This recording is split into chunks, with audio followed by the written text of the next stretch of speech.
We're back, and the Duelist Kingdom semi-finals are already underway. It looks like Yugi Moto is struggling to defeat Mai Valentine, and who can blame him? Mai Valentine is a seasoned competitor with a long list of victories. Let's take a look at her dueling history. First she faced Joey Wheeler, and lost. Then she went up against Panic, and lost. Her last match before entering the finals was against Taya Gardner, which of course she must have won. Oh, my mistake. She surrendered. I think I speak for everyone when I ask, what's wrong with this picture?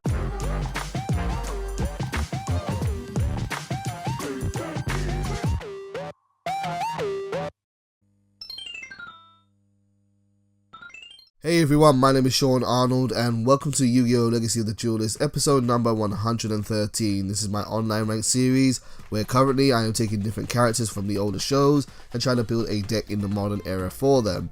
Last week I did Buster Blader, the week before that I did Red Eyes Black Dragon, and now we are on over to Mai Valentine or Mai Kujaku, and we're going to be looking at Harpies. But before we get into doing the gameplay for this video or talk about a deck profile, can we talk about Harpies just for a moment? After spending so long working on the Buster Blader build I published last week, I wanted the next character deck I worked on to be something simple and easy to do.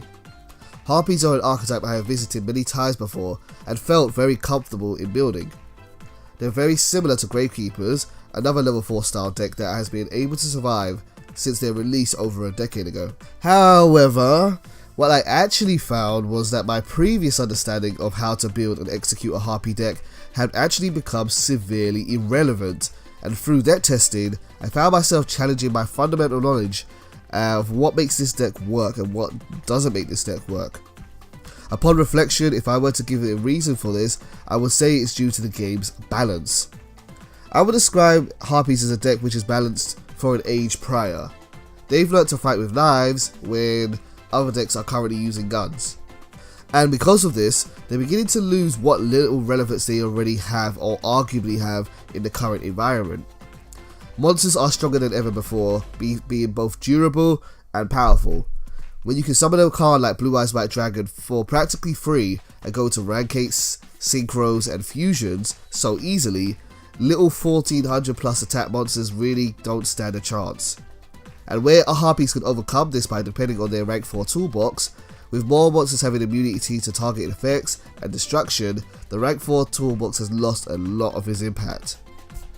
In fact, the only time it's worth making a rank 4 these days is basically when you're doing it for free. Similarly speaking, with cards such as Maxi, Ghost Ogre, Snow Rabbit and Solemn Strike running wild, it's easier than ever to shut down a Harpy player's play and simply destroy their Harpy channeler. It took me a lot longer than I thought it would to make this deck. I had to do a lot of research, and what I've added into my video description is a section called Inspirations, where I'm going to put links to different videos and different play websites which I found useful in understanding how to play Harpies in the current environment. But let's go to some footage and let's look at the build which I was able to come up with. Okay, so let's get into a duel here. This is what I recorded a little bit earlier on in today. And today we're starting off with an opening hand. We have Bottomless, Hysteric Party, Harpy Harpist, Hysteric Sign, and Card of Demise in my hand. This is what I call my Hysteric Demise build. It is all about focusing on activating Hysteric Sign ASAP. I really did not want to resort to Card of Demise. I think that Card of Demise is very gimmicky, and I think there's a lot of outs of Card of Demise, but I think it's a necessary evil for Harpies if they want to compete. As you're seeing, what I'm doing in the end phase here is that Hysteric Demise combines well with Card of Demise, Hysteric Demise, Hysteric Party, Hysteric Sign works well with Card of Demise in that during the end phase it can be discarded and sent to the graveyard. The one thing you do have to be aware of though in this deck is that Harpy Harpist will activate before in Legacy of the Duelist, before Card of Demise, so you won't get a benefit off of that effect. So where I should have had 4 cards this turn, I've got only 3, but I'm okay with that. That's I can live with that if it means getting off Hysteric Sign ASAP. And I don't really want that many monsters out of my deck ASAP because I want some in the deck to go with Channeler, and we're not running a very high monster count in this build.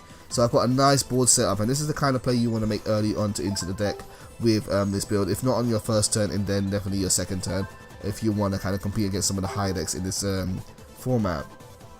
We're not playing against one of these high decks in the format. Pharaoh Atom is actually playing a gimmicky deck. I won't spoil what it is, you'll find out a little bit later on, but as you can see, they've got Blackguard on the field and a couple of cards face down, and now it's over to me. I'm feeling very confident with the build right now, the way this is going, because I have a variety of different options on the field available to me, including another draw into Hysteric Sign.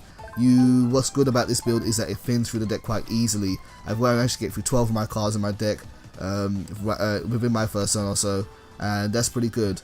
So now my opponent plays Dark Bribe. He manages to negate my Harpy's Hunting Ground and shuts down my ability to be able to pop my opponent's cards, but I've got another card which I'm happy to do that with. And so as my opponent uses Black Garden to summon Rose tokens, I'm going to use Harpy Channeler. Harpy Channeler will discard Harpy Harpist, and then I'll special summon Harpy Dancer from my deck to the field. I'm not going to use Harpy Dancer's effect. What we're going to do here is allow Black Garden to go off, and then we are going to go into an XE play, and we are going to go for, actually no, we are going to do a move here. We're going to flip over Harpy Harpist, and we're going to activate Dancer, and we are going to bring Channeler back to the hand to keep her nice and safe. So she's going to return to the hand, and I could normal summon another monster, but I'm not going to. I'm just going to go for a rank 4 play, and we're going to go for one of the best rank 4 options still in the game right now. It's one of the best targeted rank 4 monsters with a targeted effect currently, and I think that's Lightning Story. You can only do it with 2 win monsters, 2 level 4 win monsters, and when it is XE summoned, I get to target one face down card on the field, on my opponent's side of the field, and send it back to the bottom of their deck. So I'm going to get rid of their back row face down card, and then I can detach a card from it. Ideally this is going to be Harpy Harpist, and we're going to send Black Garden from my opponent's side of the field to the top of their deck. It's a nice way to spin. You can kind of control their deck and slow down your opponent's deck a bit, because they're going to draw into the same card for the next turn. I ideally should actually have not sent Harpy Harpist to the graveyard, because I already discarded one. I wasn't too sure though, so I just wanted to do one to be safe, but I should have gone for Dancer and saved the other Harpist for later on. Now during my opponent's same turn, I'm going to play Harpy Party, Hysteric Party. Too many H's, too many ha ha ha. Hysteric Party, and I'm going to special summon a bunch of monsters from the graveyard. I'm going to keep on going on to my opponent with a bit of an onslaught here. Yeah, Harpist. Harpist is going to attack another token, do a bit more damage, and then Queen is going to attack the face down card, and we're going to try and see what that is. Hopefully something she can run over. And the face down card turns out to be a Mecha Phantom Beast. Mecha Phantom Beasts are monsters that gain immunity to card destruction and target effects, I believe, when they have tokens on the field. So glad I destroyed that last. And now my before I end my turn, my Harpies that are on the field are vulnerable to Harpy or Hysteric Party being destroyed, and therefore I'm going to use a rank XE summon to use all of these to summon out Harpy's Pet Phantasmal Dragon. Harpy's Pet Phantasmal Dragon is a really good rank 4 monster. I never really used this card before. I prefer cards with removal effects, but in this current format, to have immunity to targeted effects and also to attacks is really quite nice, and it spreads that immunity for all of your Harpies cards, meaning that they can't really destroy your cards unless they have something like Raigeki, Torrential, Dark Hole, or the similar like that. And not every deck runs those these days, because not many people like to run mass destruction, because most people can benefit off of that now. So during my end phase, we managed to actually use Hysteric Sign's effect, and we got a Harpist effect off as well. And we've added a whole bunch of cards to my hand, and this is really the rhythm that I like to get into with this build. It is constantly just searching out more resources. Keep on searching, keep on adding to your hand, and keep on recycling. The only thing which I worry about is not winning a game by the time I've kind of searched out all my cards. I don't ever want a situation where Channeler can't activate her effect, and therefore I'm considering running some cards such as Jar of Avarice in this build, in order to keep some monsters back in my deck and kind of reuse certain effects that I've already used. Similarly though, I do have Diagustal Emerald, who might make a play in this video and that we might see later on, who can send monsters back to my deck, and therefore I can keep on special summoning and keep on searching, kind of like a loop. So in my turn again, we managed to destroy Black Garden. That was bound to happen, and we are using Channeler again in order to pop cards on the field and also to special summon to the field. And we're going to get rid of Hysteric Party because it is clogging up the field and it isn't doing anything right now. And then we're going to use Dancer's effect, send Channeler back to the hand, and then we're going to bring out Harpy Queen, I believe, and that will we'll use that to make another rank 4 play. I think in this situation I probably will go for the Diagustal Emerald. Maybe not. We'll have a look. I can't really, I could win this turn, I guess, looking at now my monster's attacks, if I maybe use Castell or something, but I don't know why I long this Duel. I could have used Castell, just gotten rid of the token, and we could have actually won. So we go for Gagaga Samurai instead. Gagaga Samurai can attack twice, and lo and behold, I actually forget to activate its effect, and I go to the main battle phase. My apologies for that. I don't know why I did that, it was just a brain fart. Sometimes I keep thinking it's an attacking effect, therefore it has to activate in the battle phase. I think that's what it is, but anyway, we should have won this turn, but we didn't, so we're going to long this out a little bit more. But this is kind of what Hysteric Demise does. I think it's kind of self-explanatory. It's all about searching resources. It's all about getting more cards to your hand. Once you've got that initial momentum from the Hysteric, using Hysteric Sign, you keep on using Harpist, you keep on using Party, you keep on using other cards to keep on adding more cards to your field in your hand. And when you run out of momentum again, you can then use Card of Demise to get things back. You get Soul Charge to get things back, and yeah, it works out well. I really do like this build, and in a second with this video we're gonna go over to my deck build. Normally I keep my deck build separate in a separate video, but there's a couple of things which I want to say that I've learned about this build along the way. I will be deck testing this build a bit more. I haven't deck tested it as much as I like, but that will be on a stream either probably later today or maybe in the early of the weekend. So wrapping up my turn, but we got to see what Pharaoh Aiden was working towards. He's actually playing a God card deck. He's playing Winged Dragon of Ra, and he got rid of all my monsters in order to do so. Wow, I didn't expect that or see that coming. But yeah, this turn here we are going to just do what we've been doing before. Use Channeler, special summon from the deck, and we are going to end this game here by destroying my opponent. What monster are we going to pick from the extra deck? What monster is going to do the job? Let's go for Silent Monarch, and then we're going to go into a play there. So this game's been pretty much over. Thank you, Pharaoh Aiden, for playing, and yeah, we will go over into the deck profile any second now, once this game is over and we've attacked directly. We didn't get to see Anti-Spell Fragrance being used there, but we didn't really need it, but it's a really good card in the set too. Okay, so let's get into the deck build part of this video. I call this my Hysteric Demise build because it focuses on activating Hysteric Sign ASAP. There are many ways to do so in this build. We have Harpy's Hunting Ground, which can destroy it. We have Card of Demise and Into the Void, which can discard it through their end phase effects. Twin Twister and Hysteric Party can also discard it for their costs. It is very important that you destroy this card ASAP and get its effect working, because it gives you so many resources which you can use to kind of keep up with a lot of spam decks out there right now. So let's get to the rest of the build as a traditional deck build video. We'll start with the monsters. So we have 12 monsters in this build. I feel like this build runs more like a Satella Knight style deck, where we have very few monsters that support each other, as opposed to running say 18 to 20 different monsters in a deck. Those monsters which we have here are Harpy Channeler, Harpy Dancer, Harpist, and Queen at 3.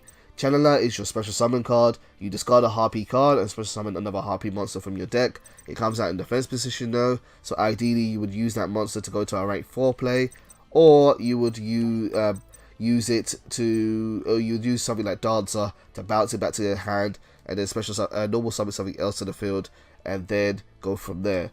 It's good, but I don't think it's the best card in the deck, as a lot of people like to say it is.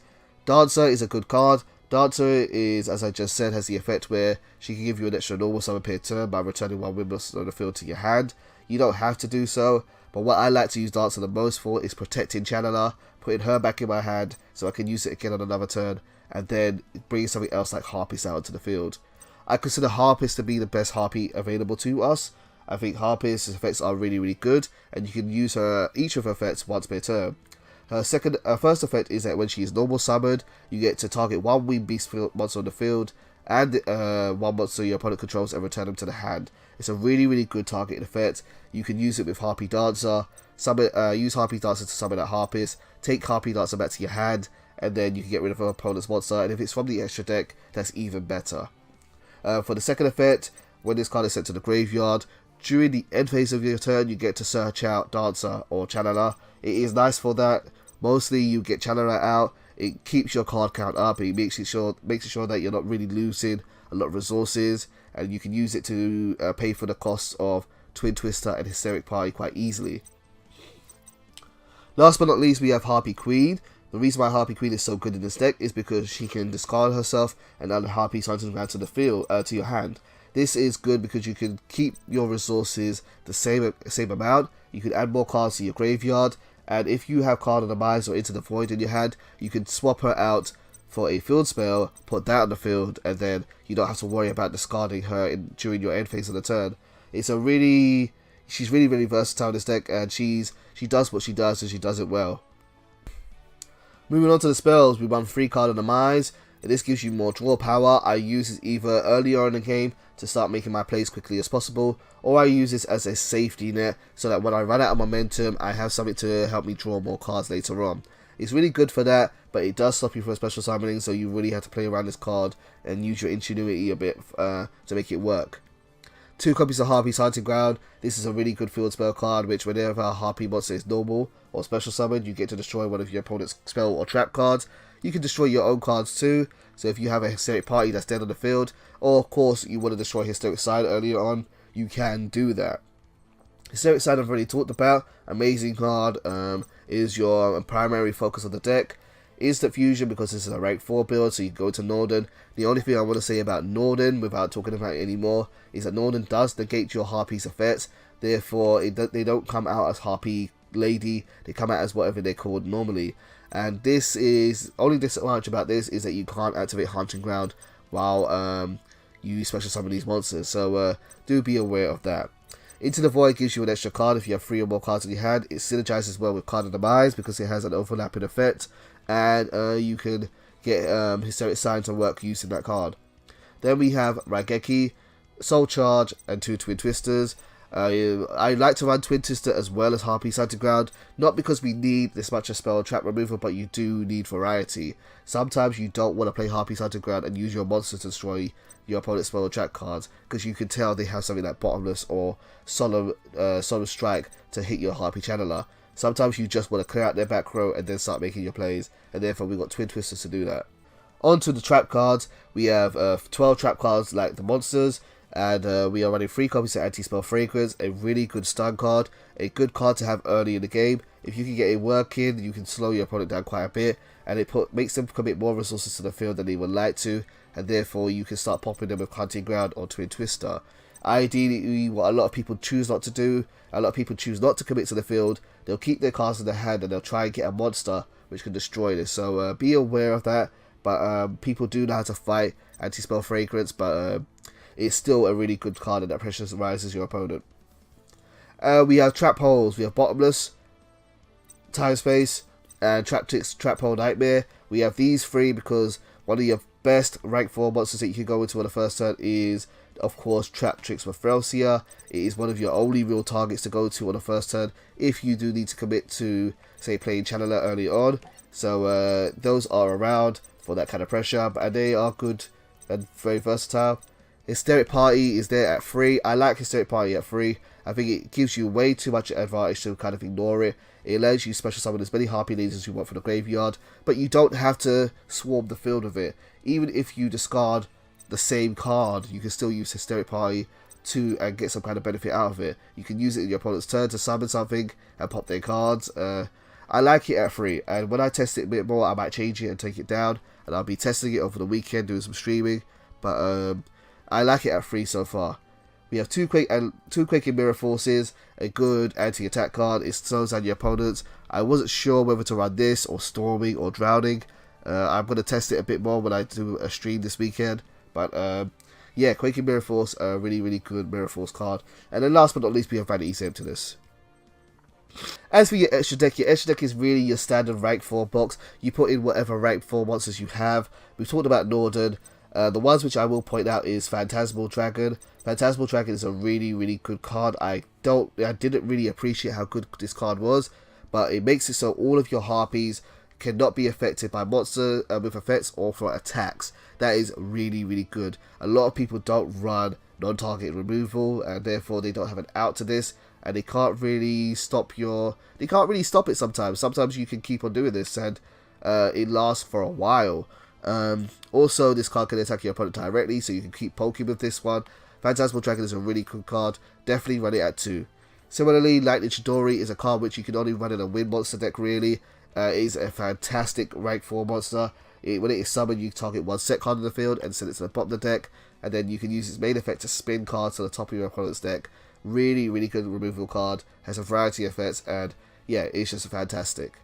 So to wrap up this video, I just want to talk about the monsters and things which I didn't make it into the build, and I'm going to try later on, or I might come back into the build. I won't talk about all the cards here in the extra deck here, but I will talk about a few. First of all is Harpie Lady 1. Harpie Lady and all the cards which are considered to be Harpie Lady at all times did not make it into the build. There was a good reason given in the article which I linked in the inspiration section of this video in the description down below. The guy that wrote the article basically said that these cards don't provide you a benefit that's worth going for. Harpie Lady 1 gives you a nice attack boost, but the attack boost doesn't help you so much in the current format because the monsters are just so much stronger than your monsters, so you need to find another way. So this makes this card practically a vanilla monster. Similarly speaking, Cyber Harpie Lady has nice attack for a level 4 monster, but it doesn't give you anything. It doesn't further your plays, it doesn't make it better, and you don't need her in order to make your deck work. So the Harpie Ladies are not in this build, and similarly so is Elegant Egotist out. It's a shame because I really like Elegant Egotist, and it is a +1 through Hysteric Sign from your graveyard or your deck, but we're not running these vanilla cards. And I think a good way to metaphorically describe these cards is that they are the monster version of Toon World. Toon World is a very good, it's a card that's easily searched out. It's an easily 1-for-1 card with Toon Table of Contents, and you need it to make a Toon deck work, but Toon World itself doesn't do anything that further use your plays. It just enables your monsters to get their effects off, and that is why we have Toon Kingdom. Hopefully Konami will give us maybe a better version of Harpie Lady for the current format, but at the moment I don't think it's worth running these cards. Similarly speaking is Harpie Spec Dragon.